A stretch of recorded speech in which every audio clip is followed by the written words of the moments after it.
Bismillahirrahmanirrahim. Assalamualaikum warahmatullahi wabarakatuh. Alhamdulillahi rabbil alamin.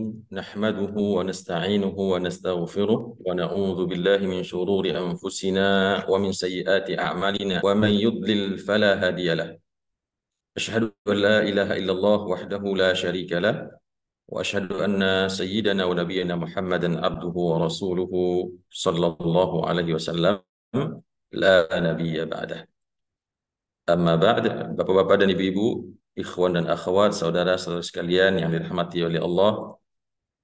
Pertama, kita bersyukur kehadirat Allah Subhanahu wa taala yang pada kesempatan pagi ini masih memberikan kembali kepada kita taufik serta inayah untuk hadir kembali dalam majlis tadabbur Al-Qur'an yang penuh berkah ini. Insya Allah mudah-mudahan semuanya dalam keadaan sehat walafiat, dalam keadaan yang istiqamah di dalam sanubari masing-masing insya Allah. Salawat beserta salam kita doakan untuk uswah dan qudwah kita, Nabi kita Nabi Muhammad sallallahu alaihi wa ala alihi wa sahbihi wasallam. Bapak dan Ibu yang saya hormati, pagi ini kembali kita insya Allah akan lanjutkan kajian tadabbur Al-Quran kita yang akan membahas atau masuki pembahasan surah An-Nisa ayat 60 sampai ayat 65. Baiklah Bapak dan Ibu, kita masuk saja kepada tadabbur Al-Quran surah An-Nisa ya, ayat 60 sampai 65.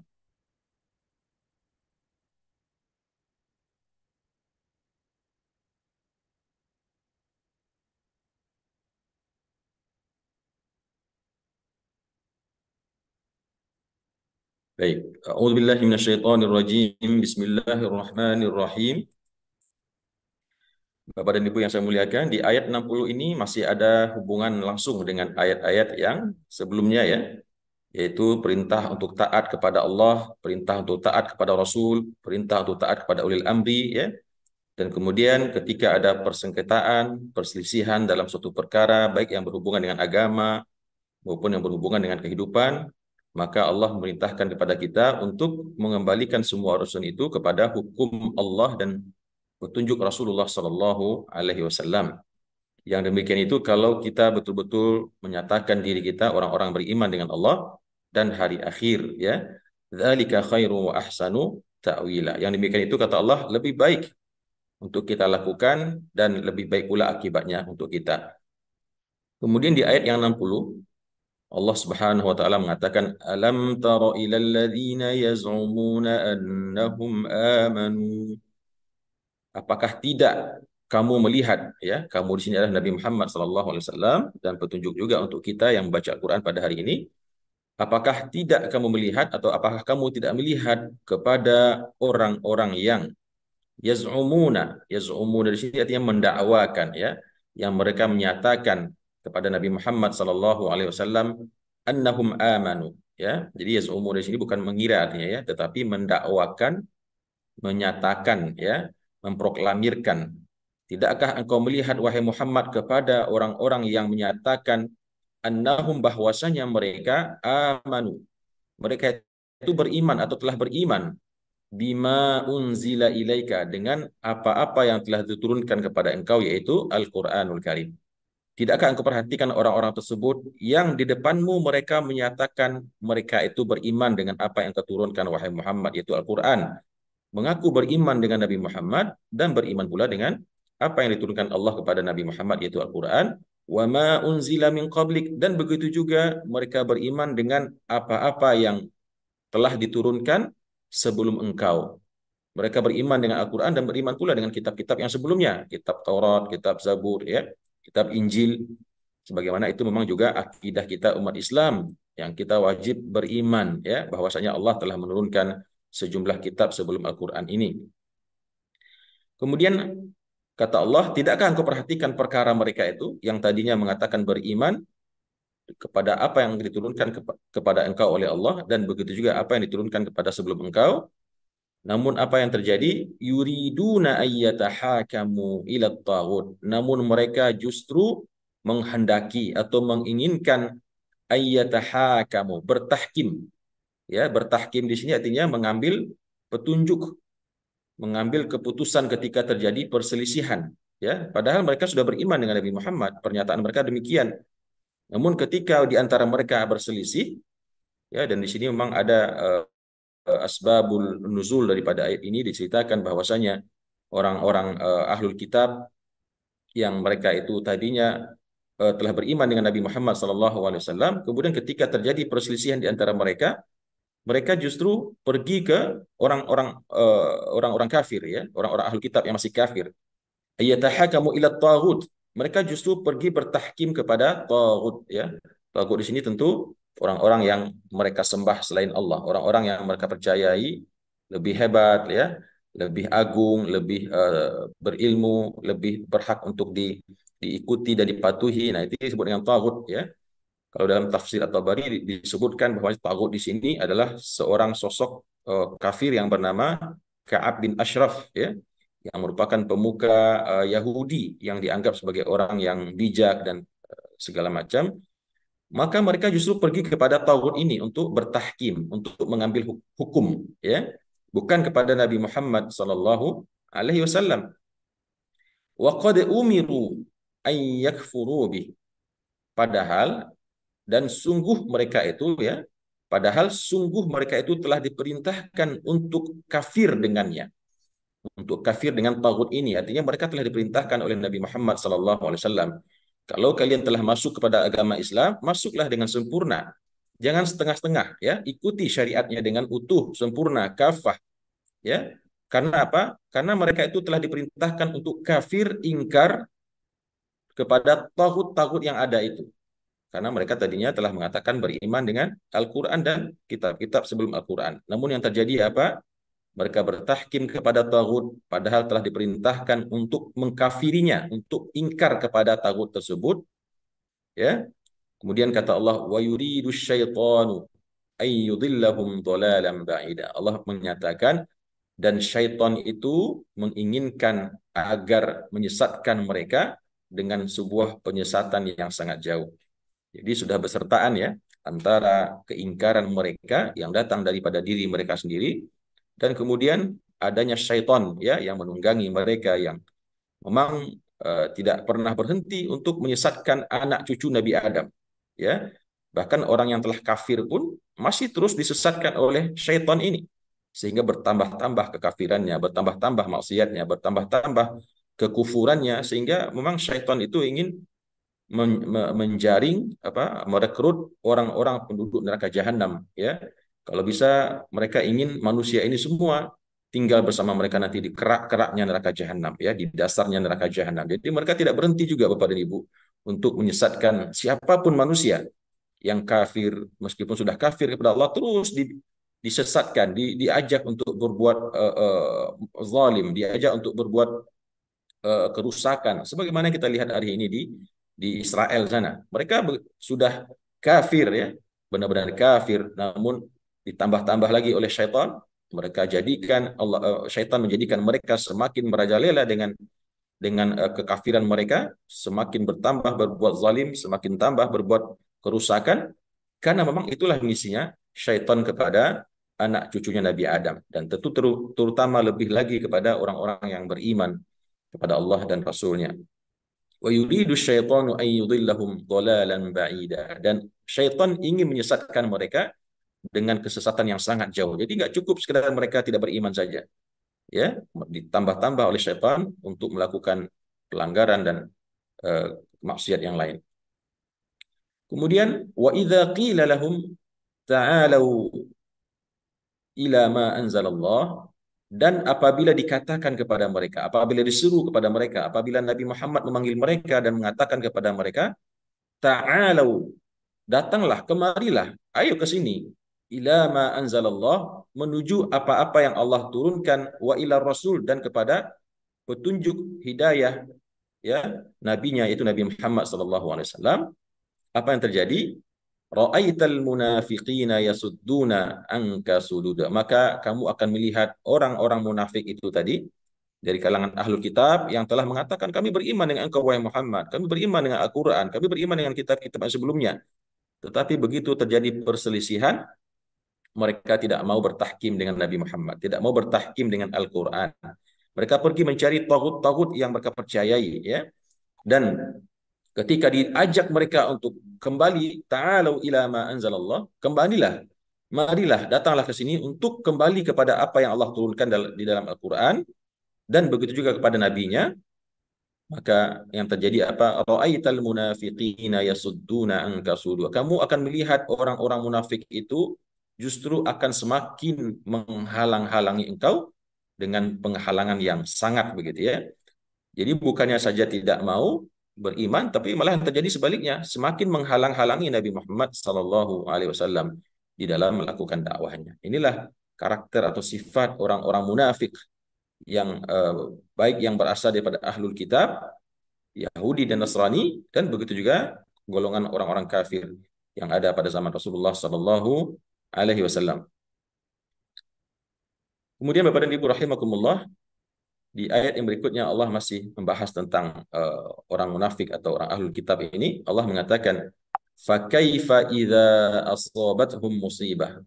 Maka bagaimana ya kira-kira? Bagaimana kira-kira? Bagaimana kalau seandainya idza asabathum musibah, apabila seandainya menimpa mereka suatu musibah, suatu celaka, suatu kejadian yang buruk, oleh karena apa? Bima qaddamat aidihim, dengan sebab apa-apa yang telah diperbuat oleh tangan-tangan mereka. Ya.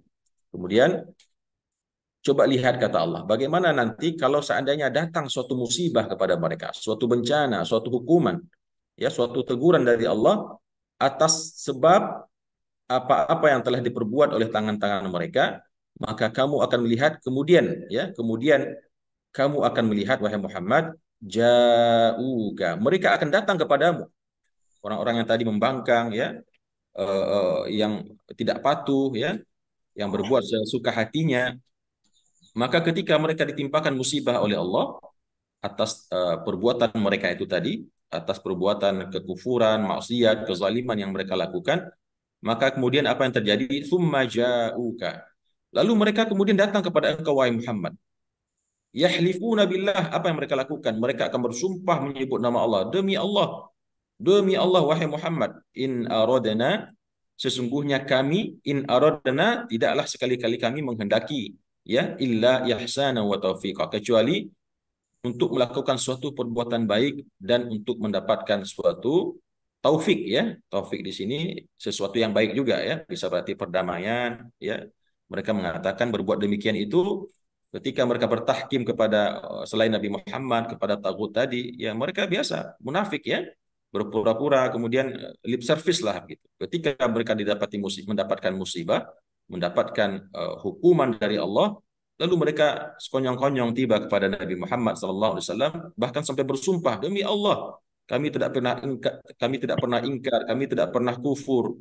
Justru yang kami lakukan waktu itu adalah dalam rangka berbuat baik kepada orang lain di luar agama kita. Wa taufiqa, dan dalam rangka untuk mendapatkan taufik, ya, agar terjadi, ya, katakanlah keharmonisan, ya, hubungan baik dan apapun itu yang menjadi alasan mereka. Nah, ini tentu banyak juga kita lihat hari ini Bapak dan Ibu, orang-orang yang apa namanya, yang bermesraan dengan orang-orang kafir, bermesraan dengan orang-orang musyrik, ya, yang mereka mengatakan apa namanya, itu adalah dalam konteks kemanusiaan, ya, dalam rangka menjalin hubungan yang harmonis, yang bahkan ada yang menyitir ayat yang mengatakan wa ma arsalnaka illa rahmatan lil alamin, tidaklah kami jadikan engkau wahai Muhammad kecuali rahmat bagi sebagian alam. Itu betul, ya, ayatnya tidak salah. Tapi bukan berarti ketika kita mengatakan wa ma arsalnaka rahmatan lil alamin, semuanya harus kita sayangi, semuanya harus kita kita apa namanya kita berikan tindakan yang manis, ya.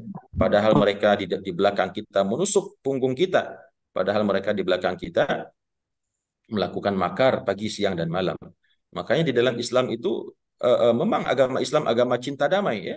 Tetapi kita jangan lupa agama Islam itu juga agama permusuhan, ya. Barangkali ada Bapak Ibu yang kaget mendengar pernyataan saya ini. Islam itu tidak saja mengajarkan kepada perdamaian, akan tetapi dia juga mengajarkan kepada kebencian dan permusuhan. Tetapi kebencian dan permusuhan yang bagaimana yang dimaksud? Kebencian kepada kekufuran, kebencian kepada kezaliman, kebencian kepada kemusyrikan, ya. Kebencian kepada orang-orang yang tidak mau beriman kepada Allah dan orang-orang yang berbuat makar dan kerusakan di atas bumi ini. Banyak sekali dalam Al-Quran ya Allah memerintahkan kepada kita untuk membenci ya sebenci-bencinya orang-orang yang kufur, orang-orang yang musyrik, orang-orang yang zalim tersebut. Jadi tidak ada istilahnya mesra ya harmonis dengan orang-orang seperti ini. Tapi tentu bukan maksudnya di sini kita bebas dengan luasa untuk menyakiti mereka ya, untuk berbuat zalim kepada mereka, tidak. Yang dimaksud dengan benci di sini adalah tidak mengikuti agama mereka, tidak mengikuti budaya mereka, tidak berbaikan dengan mereka dalam artian bermesraan ya. Dan kita tetap menyatakan bahwasanya al-Islamu ya'lu wa la yu'la alaih. Islam itu yang paling tinggi daripada semua agama apapun. Jangankan di bawah, selevel saja tidak boleh ya. Islam itu dengan agama-agama yang lain. Jangankan posisinya di bawah, satu level pun tidak boleh.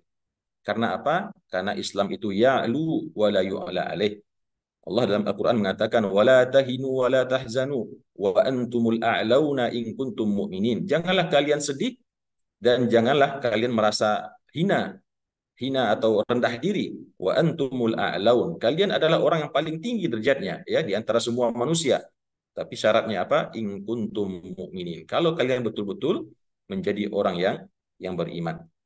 Nah, ini yang dilakukan oleh orang-orang munafik ya, ketika musibah menimpa mereka, lalu mereka datang kepada Nabi Muhammad sampai bersumpah, demi Allah wahai Muhammad, kami yang melakukan yang demikian ya, dekat-dekat dengan orang kafir, bertahkim dengan mereka, itu dalam rangka berbuat baik, menjalin hubungan yang harmonis ya, agar mendapatkan kemaslahatan untuk kita bersama. Ini semuanya adalah kebohongan ya, lip service, kemunafikan yang mereka ucapkan dengan mulut mereka.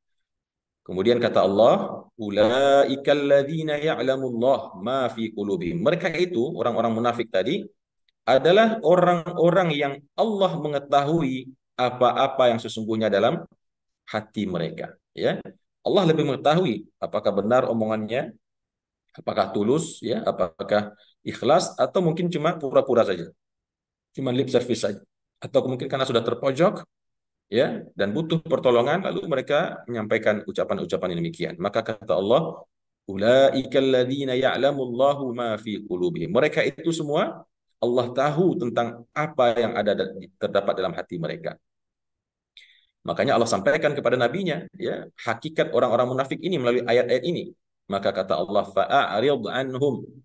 Maka berpalinglah dari mereka ya, berpalinglah dari mereka dalam artian jangan dekat-dekat dengan mereka. Jangan ikut-ikut perbuatan atau tingkah laku mereka. Ya, wa'izhum. Namun demikian, wa'izhum tetap seru mereka. Ya, jadi kita bukan berarti ketika kita benci, menjauhi orang-orang kafir, orang-orang musyrik, orang-orang zalim, bukan berarti kita meninggalkan mereka begitu saja di dalam kesesatan mereka. Tetapi tetap kita dakwahi ya, kita seru mereka, kita sampaikan nasihat-nasihat agama, seruan-seruan ayat Al-Quran. Karena Allah mengatakan fa'arid anhum ma'izhum, berpaling dari mereka tapi ajak juga. Ini bagaimana? Ya, disuruh berpaling, mungkin pemahaman kita pergi tinggalkan mereka jauh-jauh, jangan dekat-dekat. Nah, ternyata konsep Islam bukan demikian. Ketika kita melihat orang yang zalim, orang yang fasik, orang yang kafir, kita memang menjauhi semua apa yang dia sampaikan. Ya, kita tidak terima, kita tolak langsung karena kita punya akidah yang jelas. Ya, tidak ada kesempatan dan ruang sedikit pun untuk membuka forum komunikasi dengan mereka. Ya, fa'arid anhum, berpalinglah dari mereka, tetapi wa'izhum, dan berilah kepada mereka pelajaran. Pelajaran ini maksudnya bukan memukul atau menendang, ya bukan begitu maksudnya. Tetapi ingatkan mereka, berikan kepada mereka mau'izah, ingatkan mereka akan siksa hari akhir, ingatkan mereka kepada hari kiamat, ingatkan mereka dengan surga dan neraka, ya. Wa qul lahum fi anfusihim, dan katakanlah kepada mereka dalam diri mereka itu, wahai Muhammad, katakanlah kepada mereka itu perkataan-perkataan yang baligh, ya, perkataan yang memberikan bekas, perkataan yang baik, ya, perkataan yang menyentuh hati, qaulan baligha. Jadi di sini Bapak dan Ibu bisa kita pahami bahwasanya Islam itu betul-betul menginginkan keselamatan untuk manusia. Bahkan orang-orang yang telah nyata kekafirannya pun tetap diberikan perintah oleh Allah untuk berdakwah kepada mereka dengan mengucapkan qaulan baligha, perkataan yang baik. Tentunya perkataan yang baik ini harus didasari dengan ilmu. Tidak bisa dengan sekedar lemah lembut begitu saja, tapi tidak punya ilmu. Ya, karena ketika kita mengajak dan menyeru agama lain, yang mereka juga punya keyakinan, akidah, dan mereka juga orang-orang yang intelek, membaca dengan ilmu pengetahuan mereka, maka ketika seseorang berdakwah, menyeru orang lain, ya, meskipun dalam tanda kutip mungkin itu tidak boleh dilakukan di negara kita ya, mengajak memeluk agama yang lain kepada pemeluk agama yang sudah ada, maka itu juga termasuk pelanggaran ya, masuk pelanggaran undang-undang, dan itu tidak boleh dilakukan. Tapi di sini maksudnya kita tidak memaksa ya. Kita boleh menyampaikan kebenaran tapi tidak bersifat memaksa. Wa kullahum fi anfusihim qawlan baligha, dan katakanlah kepada mereka di dalam diri-diri mereka itu, ya, bisikkan ke telinga mereka qawlan baligha, perkataan yang berbekas, ya, ucapan, seruan, ajakan yang menyentuh hati mereka.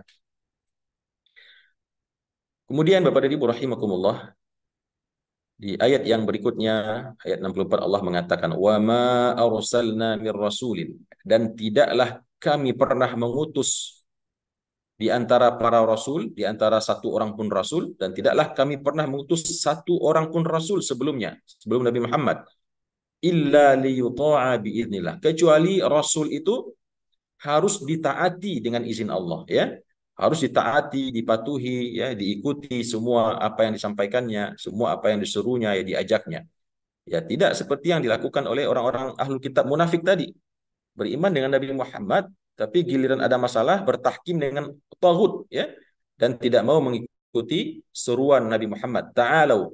Pada Rasulullah telah mengajak, ta'alau ila ma anzalallah. Datanglah, ayo ke sini kita bertahkim dengan apa yang Allah turunkan dan apa yang Rasul tunjukkan, tetapi mereka menghindar, mereka membantah dan mereka membangkang.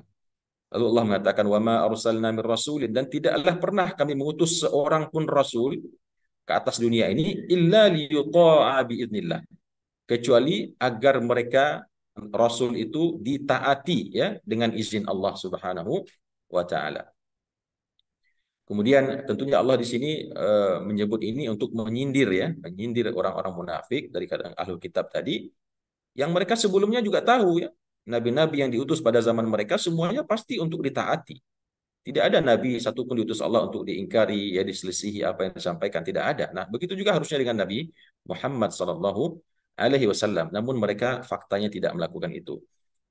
Lalu kata Allah, walau annahum idzalamu anfusahum, dan jikalaulah seandainya bahwasanya mereka itu tatkala atau ketika mereka menganiaya diri mereka itu, ya, apa yang maksud dengan menganiaya diri mereka, yaitu ketika mereka berbuat ingkar itu tadi, ya, bertahkim dengan taghut, tidak mau mengikuti seruan Nabi Muhammad sallallahu alaihi wasallam.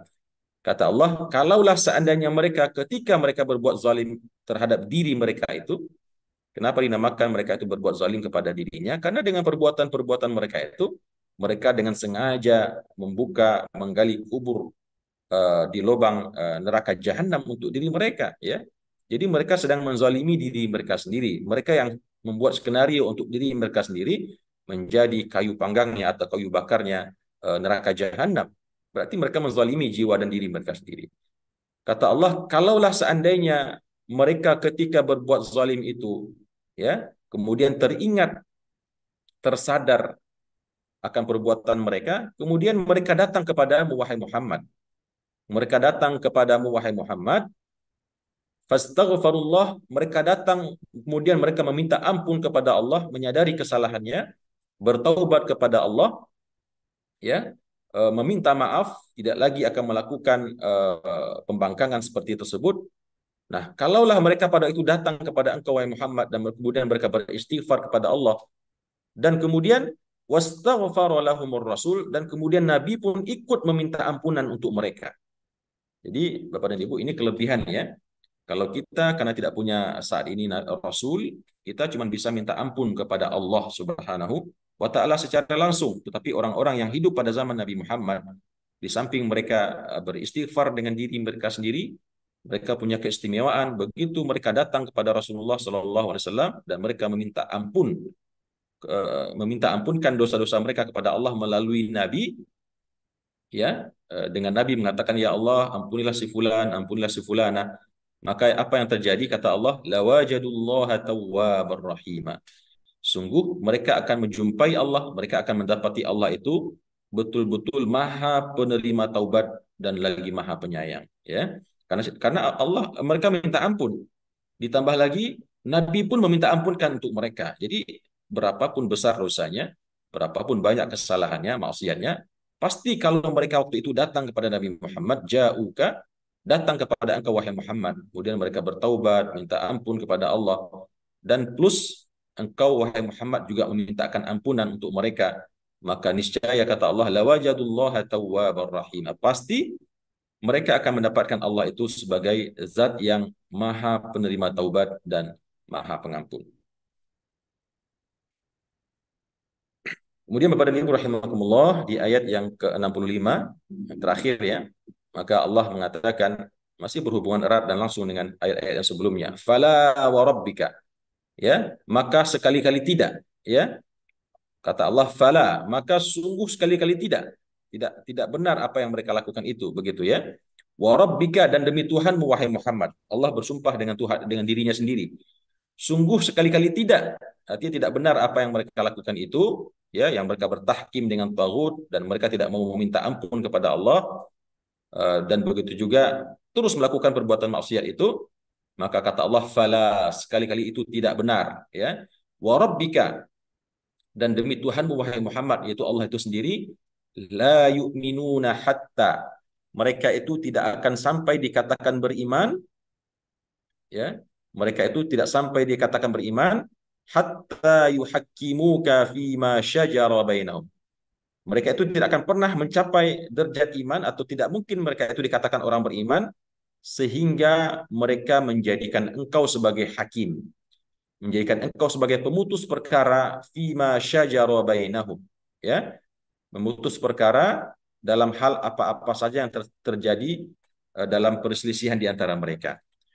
Bapak dan Ibu rahimakumullah, ayat ini kalau kita baca di kitab tafsir ada asbabun nuzulnya, ya, riwayat yang menceritakan bahwasanya eh, dahulu di kalangan sahabat, ya, orang sahabat yang mungkin mereka memang baru masuk Islam, ya, dan sisa-sisa kejahilian itu masih ada di dalam watak mereka. Disebutkan dalam riwayat ada dua sahabat yang berselisih. Yang satu bernama Amr bin Aus, ya, sahabat yang terkenal juga, ya. Dia berselisih dengan sahabatnya dalam perkara sebidang tanah. Lalu Rasulullah Sallallahu Alaihi Wasallam, mereka datang kepada Rasulullah Sallallahu Alaihi Wasallam dan meminta keputusan, meminta kebijaksanaan terkait dengan perselisihan mereka tersebut. Rasulullah Sallallahu Alaihi Wasallam, ya, yang seorang nabi dan rasul yang pastinya memutuskan dengan adil, beliau melihat perkara dengan seksama dan memutuskan akhirnya tanah tersebut benar milik Amr bin Aus. Lalu orang yang menjadi lawannya tersebut yang juga sahabat berceloteh, ya, dia berceloteh mengatakan, oh begitu ya, mentang-mentang dia anak bibimu, begitu, ya, karena beliau mengatakan memang ada hubungan keluarga, hubungan darah antara Nabi dengan Amr bin Aus. Maka sahabat ini sedikit apa bahasa kitanya, ya, menyindirlah, mengenyek begitu, ya, Nabi Muhammad Sallallahu Alaihi Wasallam, yang itu membuat muka Rasulullah Sallallahu Alaihi Wasallam merah, ya. Beliau kaget dengan ucapan seperti itu. Ya, kenapa ini orang tidak ridho dan tidak ikhlas dengan keputusan Nabi Muhammad? Padahal beliau seorang nabi dan rasul yang tidak mungkin memutus sesuai dengan hawa nafsunya, ya. Maka ayat ini kemudian diturunkan, fala wa rabbika, sekali-kali tidak benar apa yang mereka lakukan itu wahai Muhammad, dan demi Tuhan engkau yaitu Allah, mereka tidak akan bisa menjadi orang yang beriman hatta yuhakkimuka fima syajara bainahum, sampai mereka itu menyerahkan diri sepenuhnya kepada tahkim engkau, ya, kepada keputusan engkau, menjadikan engkau betul-betul hakim yang mutlak fima syajara bainahum, atas perkara apapun yang perselisihan yang terjadi di antara mereka. Thumma la yajiduna fi anfusihim, kemudian sampai mereka tidak merasakan atau tidak mendapatkan di dalam diri mereka, di dalam hati mereka, haraja, rasa keberatan sedikit pun, mimma qadaita wa yusallimu taslima, dari apa-apa yang engkau putuskan wahai Muhammad, dan sampai mereka itu menyerah atau menerima keputusan itu dengan penerimaan yang sepenuhnya. Jadi ayat ini Bapak dan Ibu ingin menegaskan kepada kita bahwasanya ketika kita sebagai umat Nabi Muhammad SAW, ketika ada hadis Rasulullah SAW yang menunjukkan kepada suatu perkara yang melarang riba, ya, yang melarang memakan sesuatu, maka kita tidak ada lagi sedikit pun ruang untuk membantahnya, tidak ada lagi sedikit pun ruang untuk mendebatnya, ya. Kalau seandainya terbukti hadis itu hadis yang sahih, ya. Karena apa? Karena ayat Allah mengatakan begini, sungguh demi Tuhanmu wahai Muhammad, mereka tidak akan bisa dikatakan orang beriman sampai mereka menjadikan engkau sebagai hakim, ya, sebagai tempat meminta keputusan atas apa-apa yang terjadi di antara mereka. Kemudian ketika keputusan itu diberikan, mereka pun tidak mendapatkan dalam hati mereka lagi keberatan, ya, haraj, rasa berat, ya, rasa kurang suka atau mungkin kurang puas, ya, dari apa-apa mimma qadaita wa yusallimu taslima, dari apa-apa yang telah engkau putuskan, dan sampai mereka juga menerima dengan penerimaan yang sepenuhnya. Tidak boleh sedikit pun ada rasa curiga, ya, rasa tidak puas, ya, rasa mungkin menuduh Nabi tidak adil dan lain sebagainya macam. Maka inilah petunjuk Allah, taufik hidayah Allah kepada kita melalui cerita atau apa namanya, perangainya orang-orang ahlul kitab ini, yang kesimpulannya adalah ketika kita telah menyatakan beriman dengan Islam ini, telah beriman dengan Al-Quran, telah beriman dengan Nabi Muhammad, maka mari kita ikuti agama ini dengan sempurna, ya. Kita ikuti dengan utuh, tidak menjalankan apa yang menurut kita enak, apa yang menurut kita baik, apa yang menurut kita sukai, namun yang tidak kita sukai kita tinggalkan, ya. Nah, bukan begitu kita caranya menjadi seorang hamba Allah, menjadi seorang mukmin atau muslim. Bapak dan Ibu dan ikhwan serta akhwat yang saya muliakan, demikian mungkin tadabbur kita terkait ayat 60 sampai 65 daripada surah An-Nisa pada pagi hari ini. Cukup cepat, ya, karena memang tidak ada hal-hal yang perlu penjelasan lebih detail, karena memang menyangkut bagaimana sikap orang-orang ahlu kitab kepada Nabi Muhammad SAW, dan tentunya hikmah yang kita dapatkan daripada ayat ini adalah bagaimana kita harusnya bersikap kepada ajaran Al-Quran dan petunjuk Rasulullah SAW dalam hadis-hadisnya. Demikian barangkali sebagai pengantar tadabbur kita pada pagi hari ini. Kita masuk selanjutnya kepada sesi diskusi dan tanya jawab. Demikian yang bisa saya sampaikan. Terima kasih atas kehadiran dan perhatian Bapak dan Ibu, dan mohon maaf atas salah dan khilaf perkataan saya. Aku qouli hadza wa astaghfirullah li wa lakum. Wassalamualaikum warahmatullahi wabarakatuh.